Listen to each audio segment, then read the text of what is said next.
world we live in, back and forth through the kitchen. Remembering the nights we spent out, seem so far away, distant in the tree. Welcome to season 2, episode 3. Oh, actually, episode 4 of the Neutral Zone. Right, Stomps? It's the fourth one. That's right. We're keeping up with the what is it? The Umbrella Academy. Right, exactly. For those of you who haven't watched, it's a must watch. I've gotten Stomps into it. He just completed season 1. And thank you to Eileen for getting me into it. So we're pretty excited here. We have a slow day at Woodridge. We're going to talk a little bit about that.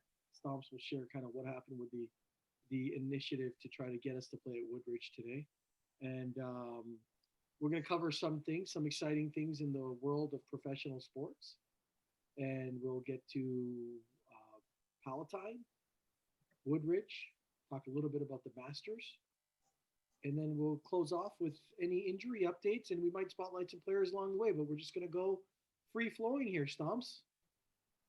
Sounds good. All right, perfect. So let's start off with an apology to our viewers. I want to apologize to all the viewers who are tuning in here, expecting to see the culture of the Toros this afternoon. We are in utter shock and disbelief that they reneged on their commitment to speak to us this afternoon. But goes without saying, they are committed. I think some family things probably came up. These guys are terrific ambassadors to the sport. And obviously, Dave Schmiel, Steve Givens, and Dave Kramer Jr. Would have been great guests to have, but we'll put them in the future slot. So we miss you guys, but we have to apologize to our viewers because many of our viewers were waiting for this episode. So, Yeah, they go to the end of the line now. on a encouraging side, though, I have to say I'm pretty happy to see Steve Givens. He's back in action. And talk to us a little bit about that and what happened this morning at Woodridge. Steve is fired up to play. This would have been, I think, his third week in a row. He was going to show up on Sunday for the early game. I actually texted him probably at about 5:20 or 5:30 a.m. saying it's not looking good, brother, because of the weather. And then I gave him the cancellation information. But he's been excited to get back because he hasn't played all year. Well, he really didn't play in 2020. So he's played a few weeks. He's looked good out there. He's done his defensive work, and he's fired up. Fantastic. I'm sorry. So yesterday, I know Eileen and Josh Kramer and yourself made some very serious attempts on getting the rink ready for play this morning, and then Mother Nature decided to take a different approach. Well, give a little credit also to Carlo Z. I believe he brought his generator so that they could use the shop vac to. The encouraging thing is we now, I think, have a good solution whenever there's standing water out there. I was thinking yesterday, I'm sitting there trying to sweep the water away. That's kind of a fruitless task because I think you just move it a little bit, it soaks through and then just rolls back down into the same spot. So, we got bit finally. We've had a good winter as far as playing goes, but snowed a little overnight. It kept snowing. It was snowing into the early afternoon. So I'm fully supportive of the decision management made to cancel today because, and I think Peter made a good point. It's not just the playing. It's people have to get there and travel in snowy conditions. So you got that to consider. And I watched a game while you were in Canada. I was, watching one of the games at Woodridge, and only a little bit of snow was coming down in the middle of the game, and people were falling all over the place. So I just knew with the conditions just weren't going to get it done today. So, hey, the good news is the forecast for this week is looking pretty dry. into the weekend next weekend. So maybe we'll be able to get back out there. Wow. No, it's certainly encouraging. And listen, I look at all these games that we've had coming into the new year, like we're like middle of January. This is all bonus hockey. We've never had, in my experience, Woodridge, and I'm sure the management folks can attest to the fact that usually we shut down. Woodridge shuts down after Thanksgiving. They might steal in a game here and there, but I've never seen it go into the middle of January. Well, and I also think it has to do with the pandemic. People want to play. People want to get out there. We've got some young folks who are really enthusiastic about making it happen and doing everything possible to try and make it happen week to week. So how can you complain, right? I mean, we're going to keep doing what we're doing, and if the weather stops us, there's nothing you can do about it. Right.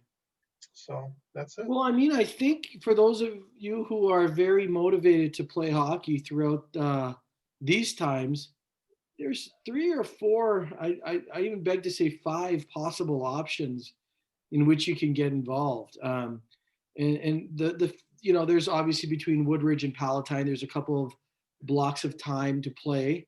Obviously, Woodridge is always weather dependent, but I know that there's a couple of guys. I think Stevie J does something on Tuesday nights, and then there's also there's a bunch of folks, Frank D and Josh Kramer. They actually play up in Gurnee, so they have some slots. I think some of them might be outdoor, but I mean that gets you 4 or 5 opportunities. So I mean everything's got to go wrong in order for you to not to play at least once a week. You know what I mean? So I think the opportunities exist. You went out there yesterday. What did you think of it though? Like, were you feeling like we were going to play today? I know you're the eternal optimist, but I mean, Well, when I left, I wasn't too positive because, as Steve Fiorito likes to say, it was Lake Schmiel out there. But then apparently, our crew of Eileen and Josh and Carlo got the water up with the shop vac. So I was actually, when I went to bed last night, I was feeling pretty positive. And then I woke up at about, I don't know, it was like 5 or something. I looked out the window and I said, "Oh, it snowed overnight." And then I looked at the radar. It would have been one thing if it would have just snowed and been done, because I think we would have cleaned the surface and went at it. sure. Or tried to. But the fact that it was just snowing all morning, that was the determining factor. So Right, exactly. Just out of curiosity, did Eileen bring any cookies or anything and hot chocolate, I don't know. or was it more just focused on the equipment yesterday? It was a small crew, so I don't know. I was there before them doing what I could. Yeah. But the court by and large is in good shape, because even with the snow we got yesterday, by the time I got there, most of it was gone. And it was just the water was the issue. So. And it was also snowing up here north this morning. Like I don't know how it was down there, but we were getting some flurries. I mean, I had to do a little quick driveway shovel this afternoon. We got a decent amount of, not a lot of snow, but enough to disrupt play, and we're disappointed. But what are you going to do? That's it. Yeah, well, it happens. Hey, brother, you were involved in a very exciting rivalry game on Wednesday. You want to tell us what happened over there and how? Well, I got to give Lou credit for coming up with the concept, kind of piggybacking off the NHL rivalry night on Wednesdays. So we had teams that pitted. Well, let's put it this way: you had yourself and me. We were on different teams, so the co-hosts of this show were on different teams. You had Joe Gleason and his son Patty on different teams, Dante and his son Troy on different teams, Freddie against Frank, which has always been a classic rivalry. What else do we have here? Yeah, well, let's put it this way: it was well thought out, well put together. There was a flurry of texting activity leading up to that game. It was pretty wild. I mean, the trash talking was at a premium. Yeah, But it was fun. no, it was definitely fun. Who came out on top? The light team on a goal by Sabatini late in the game. It was a good back and forth game. It was actually a pretty well balanced game, I thought, for the most part. The three goalies played well. You had Billy Jacques and you had Joe Coletta and Bobby D rotating. Right. So they did well. I was impressed with was Troy Dante on defense until he kind of hurt his leg. He was doing a really nice job playing D in his father's shadow, right?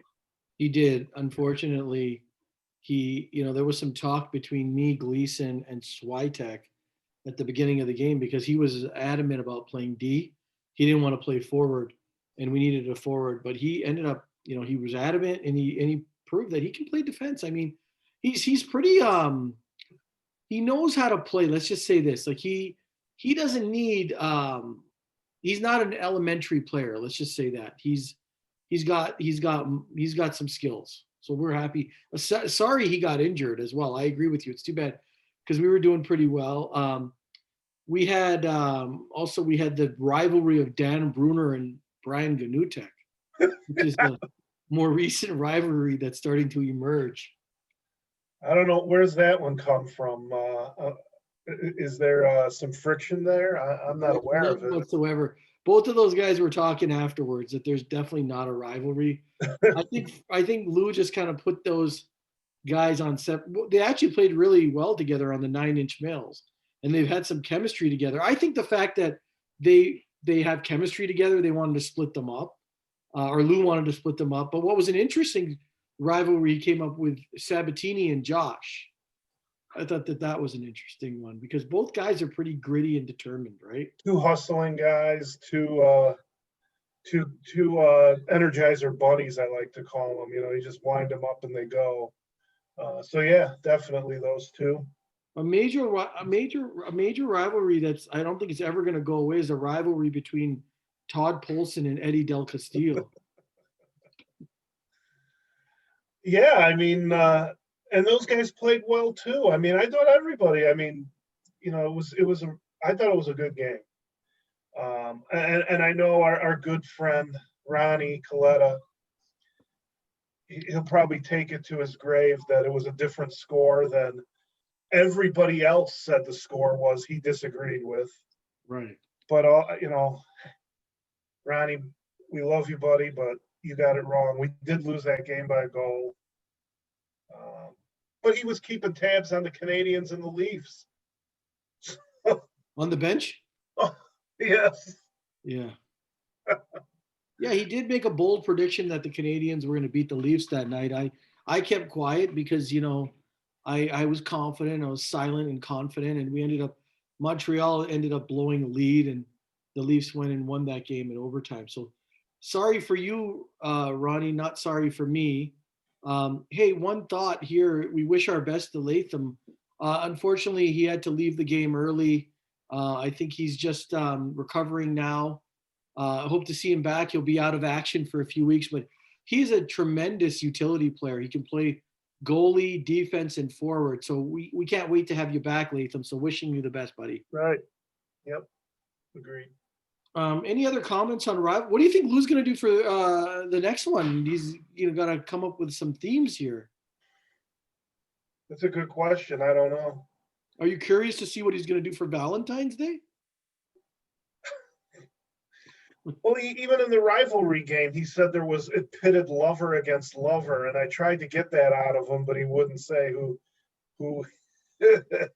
who he was referring to there. Maybe he's referring to the love between him and Latham because those two were separate. Yeah, maybe. And they have a very strong relationship. Or how about Brett and Eddie Switek? Yeah.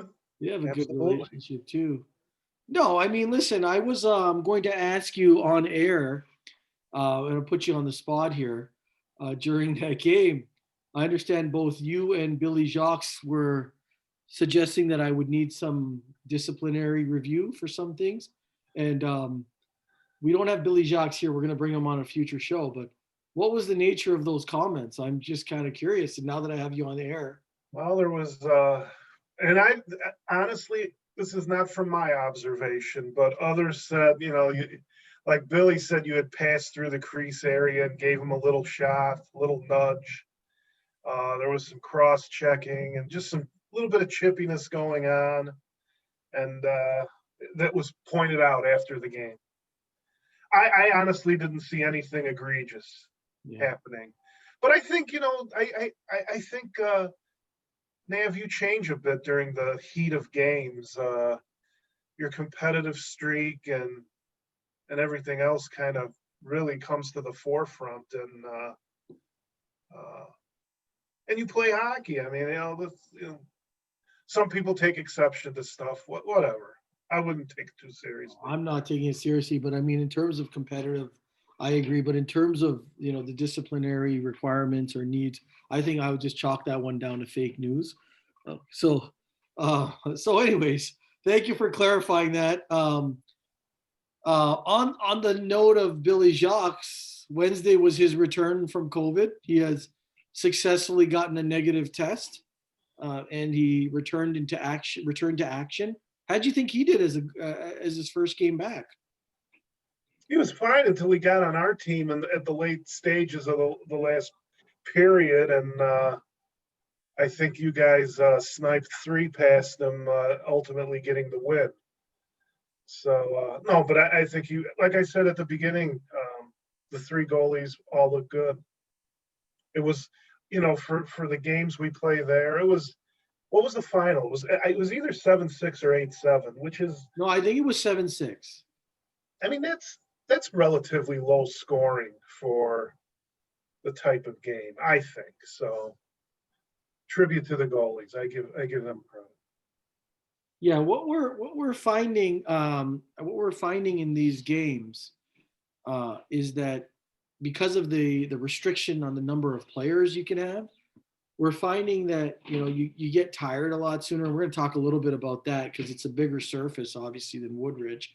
But then you have less players, so you get tired. So I think what ends up happening is sometimes the intensity level in pockets of the game starts to go down, and then I think that's, you said the scoring was a little low, but I actually think that the scoring might be low only because the intensity level goes down too. I think people are kind of like sort of just dilly-dallying around the court. I don't know. I've seen it go both ways. I mean, where sometimes you have high scoring because people don't take it seriously enough.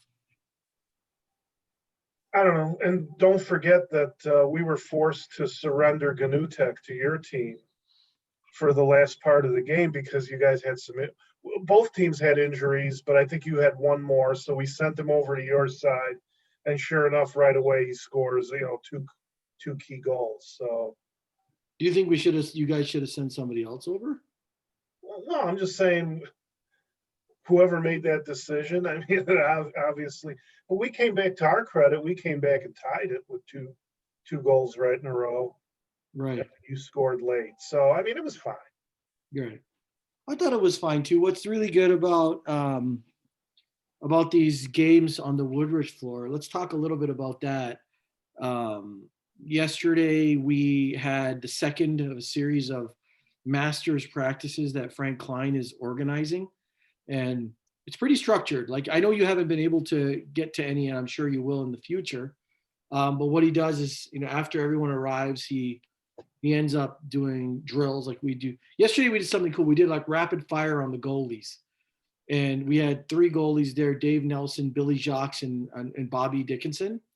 And during the rapid fire, I mean, one of the notable things I had, or I observed, was Bobby D's lateral movements. Amazing. I mean, just a side to side.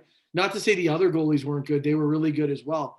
But I thought Bobby D, and he said he felt good. Now, he doesn't agree with me when I said this, but he looks like he's kind of chiseled up a bit. Like, he's looked like he's maybe lost a few pounds. He said he hasn't. He probably attributing all that to his consistent beer drinking habits. But I mean, he looked like he's chiseled down there a bit.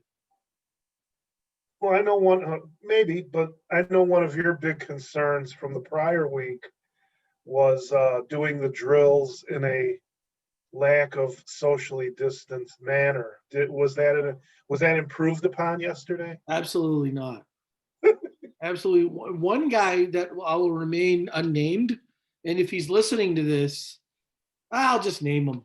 He was with me, and he's a great guy. I've traveled with him before, and some of our work in our business area has overlapped because I work on the pharma biotech side, and he works in the trade show side.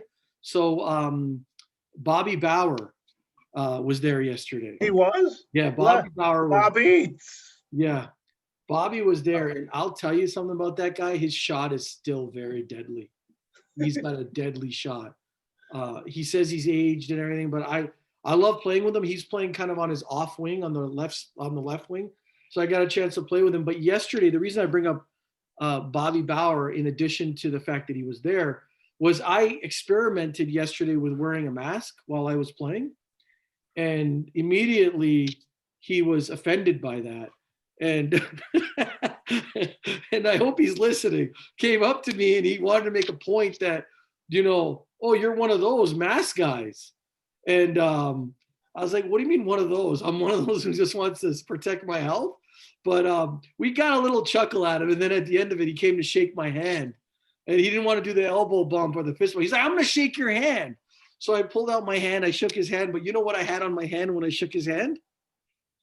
Hand sanitizer. Yeah, 7 pounds of hand sanitizer. It was in the middle of my hand sanitizing regimen. And he shook my hand. Then he's like, hey, can I have a little more of that? And then he was bugging me about my hair and how he wants to have me do a hair transplant with him. But anyways, Bobby Bauer, it was great to see him yesterday. Yeah, miss Bobby. Gosh, I think the last time I saw him was maybe at the Palatine tournament, maybe. Oh, really? I can't remember. It's been a while, but he still looks good, man. It's good. I hope he can play on the tournament. I did, but back to wearing the mask. I have to give credit to some of these players who play with the mask because it's really hard. Like, it's hard to. I found it. I tried it a couple of shifts in the Woodridge tournament back in October. Found it very difficult, and then I tried it again indoors in Palatine. For me, it's next to impossible. Like you're trying to breathe in the air, and you just got your mask kind of limiting how much oxygen you can get in, and you're out of breath. So probably not going to try that again. And you said you've tried it before, right? My experience was better outside, in that it helped keep some of the cold air out of my lungs. But I tried it once inside. I lasted one shift with it. So one thing I wanted to tell you and the viewers, for those of you who are at home, you're watching season 2, episode 4 of the Neutral Zone. We're in the middle of discussing the Masters practice yesterday that Franken organized. He did some passing drills, but Trapani was there, and he scored a goal in the scrimmage. And it was good to see him out there. It was the return of Dante. I know that he was also there on Wednesday, but he'd suffered from a hamstring injury. He was back. You'll appreciate this comment made by Alex Marcinkowski, who was a guest on our show last week. He said that Woodridge is actually negatively affecting his game. I could see that. I mean, I understand. I was going to ask you, what did Trapani have to say about Palatine facility? Did he like it? Yeah, I don't think he didn't mind it, actually. I don't think he minded it at all. I think he was engaged. He put a great effort in. But I didn't hear anything about the facility, the lavatory, or any locker rooms. I didn't get any feedback from that. No, I mean, I just think it'd just be interesting to see what he says. I mean, Palatine's a great. I haven't played in any place better than that. It's just the length of the floor and makes it a challenge. But it's interesting that Alex would say, I could understand it, because it really is two different types of games, the two surfaces. Right. So Yeah. yeah, I could see that. It was hard. Like it's getting hard to play out there if you keep playing in Woodridge. I think the best the best route is if you can swing it because Woodridge may diminish for the next month or two just given the weather. We might get surprised. But if you can get one in there, and I think you've been doing it consistently more than anybody else, you've been getting in Woodridge as well as Palatine, which keeps you familiar with the Palatine floor. But some people have been exclusively Woodridge for a while. Then they try to jump back into Palatine, and you can see they're lost or they're struggling with the tempo. I haven't. I do want to say one guy who's been at Palatine the last two practices, which has been a real treat to watch him, is Scott Leclerc. Oh, Yeah, he's been how's coming he faring on the big surface? nicely. He looks really good, strong on the puck, good ball movement. I think he's got a good shot as well. Yeah. It's been great to see him out there. Yeah, but just a couple of other guys I wanted to sort of bring up here that were there. So I don't want to forget anyone. Frank ended up bringing some younger guys, just sort of fill in some spots there. But we had what was that? This was yesterday, right? That was Tuesday night. Oh, it disappeared. So the app disappears for those games. But in terms of like the Masters, the folks that have said yes to the Masters, I'm just going to quickly go through a rundown. Um, Frank, obviously, myself, uh, Pinky, Eddie Switek, Dan Bruner, Ganutek, Dante, Ed Del Castillo, Chris Hay, Freddie Coletta, John Trapani, Bill Jacques, Stevie J, Carlo Basile, Joe Gleason, Sam Ansari, Keith Kreitzer, who was there yesterday as well. Hasn't missed a step. He's been playing regularly on Fridays too. Chelly, Scott Leclerc, Lucky's hasn't been in any practice, obviously, because he's on the other side of the border. Chuck, Sabatini, Dave Nelson, and Lou. I wanted to ask you, since we're here and we're transparent with our viewers, is I noticed you're a maybe. I'm inching ever so closely to putting my hat in the ring. I had an exchange with Frank, and Good. I have ordered the gear is on order for me, or I hope it is. Well, I still got to pay Frank. Yeah. Don't worry, Frank. You'll be getting that money. Yeah, absolutely. Same here. We were able to pick our team. I noticed you took number 18. Well, you know who else wears 18? Who's that? Timmy. Oh, Now, I would, honestly, if he were to play, I'd defer to him. I'd defer. You got age on him. Yeah, maybe. We haven't seen any no's. I noticed Eric Garrity's and maybe and Chris Frederick. Right. The long reach of Chris Frederick. We do have some pending folks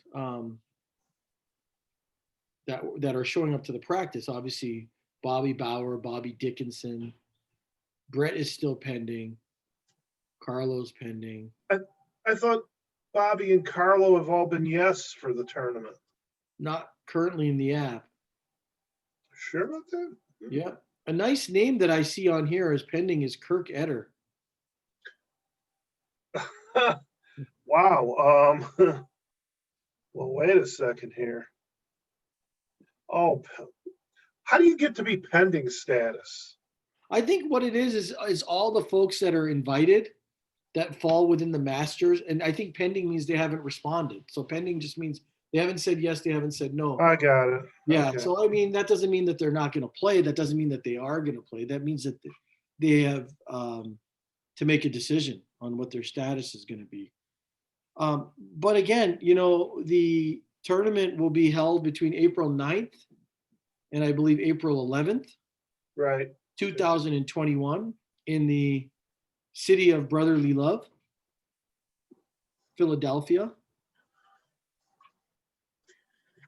Do you feel like that's hostile territory for anybody? except for Bruner, Mr. Philly. But Yeah. I don't know about hostile territory.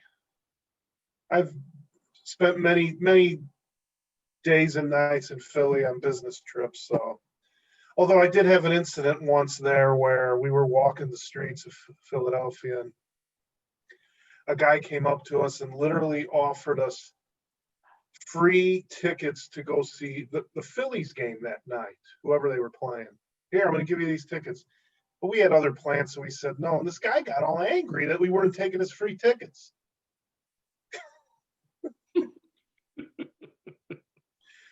So that might tell you something about folks from Philly. I don't know. No, I'm just kidding. But I hear it's a. I mean, you get all those northeastern teams, and you get high level competition. Right. Well, I'm looking forward to, Frank and some of the guys that went out to the last one, and I'm looking forward to going to Chicky and Pete's. I think we have the antibodies for liver flukes because many of us who were in that Masters, have you heard about this story? Yeah, I've heard it. So 2015, I'm going to say it anyways.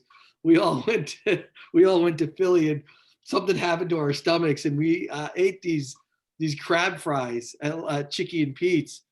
And I definitely know that Frank, myself, and maybe a few others definitely have the antibodies for the liver flukes because we suffered for several years after. And I don't think the antibodies last like they do for COVID, like 3-4 months. I think these are antibodies for life. So I guess the good news is that we're going to have as much crab fries as we'd like when we go back. I've eaten there at the airport in Philadelphia, so. Not as good as Chick-fil-A. I tell you, Chick-fil-A is still the best. Yeah, I have a question for you. How many times have you went to Chick-fil-A on a Sunday by accident? Never. I know what their situation is there. I know what it is too, but I can't help it. It happens to me at least 2 times a year. Hey, this is non-hockey related news. It's gonna like annoy you, but I have been keeping up with the current events, and I wanted to just share with my friends in the hockey community, just outside of the healthcare workers. And we do know one of our healthcare workers in our hockey community. You know who I'm talking about. She was on the show last week. She's a dietitian. Oh, yeah. Yeah. So Yeah. basically, we have Larissa, Yeah. who is one of our healthcare workers in the community. She got her second vaccine. I had communicated with her throughout the week. She's feeling much better, and she was ready to go today. But the reason I'm bringing up the vaccine is no show goes without me talking about the vaccine. I did read up that for those of you who are not in the healthcare, please just be careful when you're registering for your vaccine.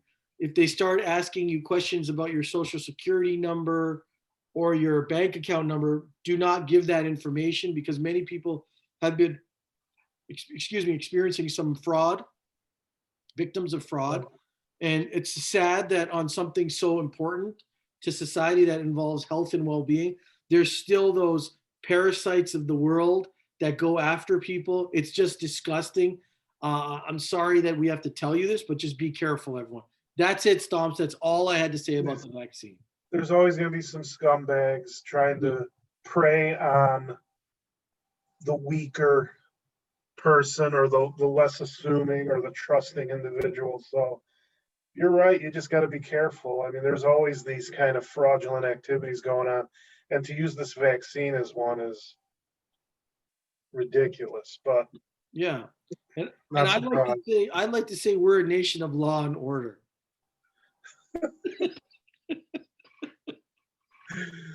Oh boy. So okay, so where are we here? So we've covered a lot of ground, Stomps. Hey, can we do something? Can I throw it over to you and ask you, listen, we talked about injuries, we talked about Woodridge, we talked about Palatine. Are there 2 or 3 players you want to talk about before we close the show? Because I do think it's always important to bring up some players here and give them some airtime. How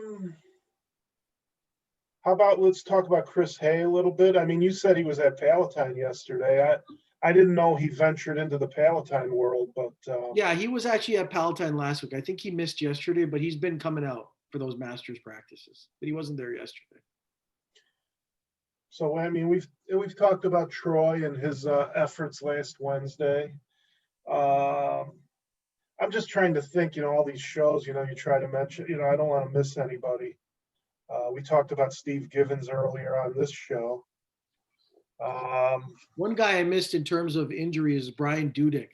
He got slashed pretty bad Is he by still hurt? yeah, he was hurt. He couldn't play Oh, I think during the week. So I think it was the back of his leg. We wish him well. He was slashed pretty hard.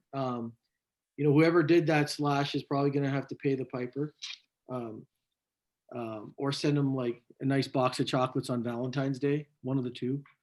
I'd like to give a shout out to Eddie Del Castillo, though. I mean, I think of late at Palatine, he's looked really, really, really good. He's scoring some goals, and he's in the middle of the offense. And I don't know if he's just gotten in more better game shape.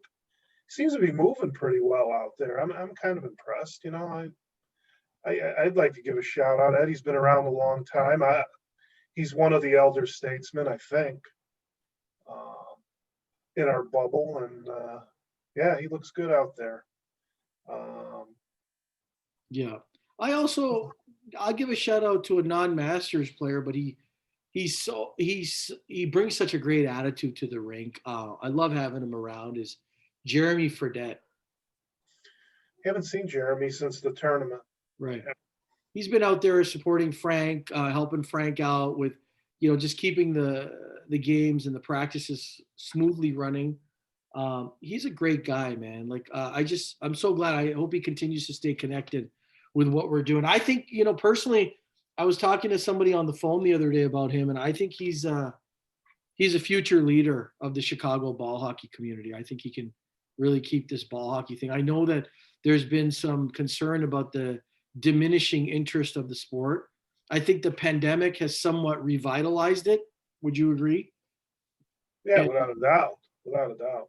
Yeah. So we have a resurgence of the sport, and I think there's some really good young upcoming leaders, and I think Jeremy's one of them. We haven't seen Tommy Broughton lately. We have not. It would be good to see him. I like that guy. He's good to have around the rink. Great shot. He's a left-handed shooter. Otherwise, if we miss anybody, I know we're going to hear from you, and please make sure you log in and listen to the show on YouTube. Stomps and I are kind of migrating more to the YouTube world. Personally, we are concerned about our own privacy, and we want to ensure that our information is not violated. And so I have moved away from the Facebook platform. Not to say that I have a problem with Facebook, and whatever the case, you guys can stay on Facebook, but I feel there's some privacy concerns. There's also a new app that a lot of people are starting to use called Signal. It's outside of WhatsApp, so people are starting to communicate on there. Again, there's different options for people depending on what their level of comfort is with certain social media.